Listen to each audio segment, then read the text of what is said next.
কোহিনূর, আমি বাংলা হান্ট থেকে নিবেদিতা বলছি।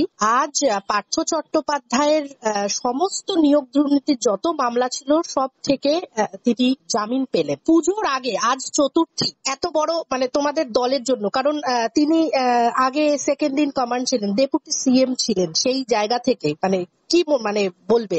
একটা জিনিস প্রথমে ক্লিয়ার করি, সেটা হচ্ছে পার্থ চট্টোপাধ্যায় তিনি আমাদের এই মুহূর্তে দলের সদস্য নন। অতএব তিনি জামিন পেলেন কি না পেলেন এক্ষেত্রে তৃণমূল কংগ্রেসে খুব একটা কিছু বলার বলে নেই। কিন্তু যেটা বলার থাকতে পারে সেটা হচ্ছে প্রক্রিয়া। একটা তদন্ত হচ্ছে, একটা মামলার তদন্ত, সেই তদন্ত দিনের পর দিন চলে যাচ্ছে, যার কোনো আউটকাম নেই। সপ্তাহান্তে বা মাসে বা ধরুন বছরে দুবার যা হচ্ছে যে যখন প্রয়োজন পড়ছে, রাজনৈতিক প্রয়োজন পড়ছে, সেই রাজনৈতিক প্রয়োজনের ক্ষেত্রে তদন্ত একটু গতি নিচ্ছে, আবার যখন প্রয়োজন পড়ছে না তখন তদন্তর গতি স্লথ হচ্ছে। স্বাভাবিকভাবেই একটা প্রশ্ন মানুষের মধ্যে জাগছে যে পার্থ চট্টোপাধ্যায় জামিন পেলেন কি পেলেন না, that is absolutely irrelevant. Relevant হচ্ছে যে এই যে ইডি বলুন, সিবিআই বলুন, তারা যে তদন্তগুলো করছে, এই তদন্তগুলো শেষ কোথায়, এই প্রশ্নটা মানুষের মধ্যে আছে। পার্থ চট্টোপাধ্যায় জামিন পেলেন কি না পেলেন সেটা ইরেলেভেন্ট। কোহিনূর, যে রেলিভেন্ট নয় পার্থ চট্টোপাধ্যায় জামিনটা, এবং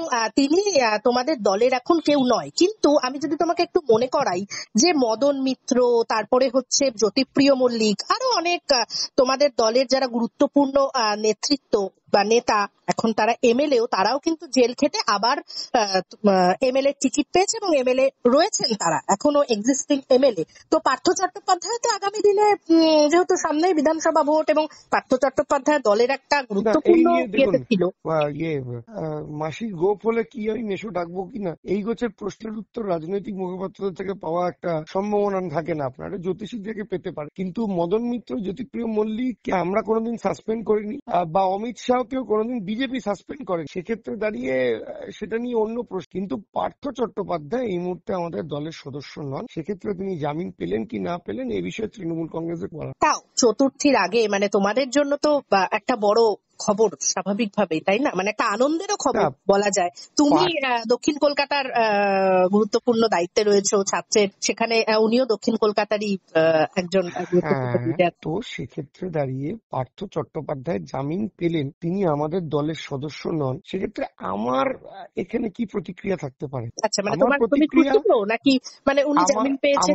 আমার প্রতিক্রিয়া একটাই, যে তদন্ত চলছে এবং তদন্তের নামে যে ওই হয় না পঞ্চায়েত বা মির্জাপুর বা গুলাক বলে যে ওয়েব সিরিজ গুলো বেরোয়, এই প্রত্যেক বছর ওয়েব সিরিজের মতো হাইপ তৈরি হচ্ছে, আবার ওয়েব সিরিজটা শেষ হয়ে যাওয়ার পর হাইপ চলে যায়, তদন্তের নামে প্রহসনটা বন্ধ, এটাই একমাত্র দাবি। আরো ভালো ভালো খবর দেখতে সাবস্ক্রাইব করুন বাংলা হান্টের ইউটিউব চ্যানেল।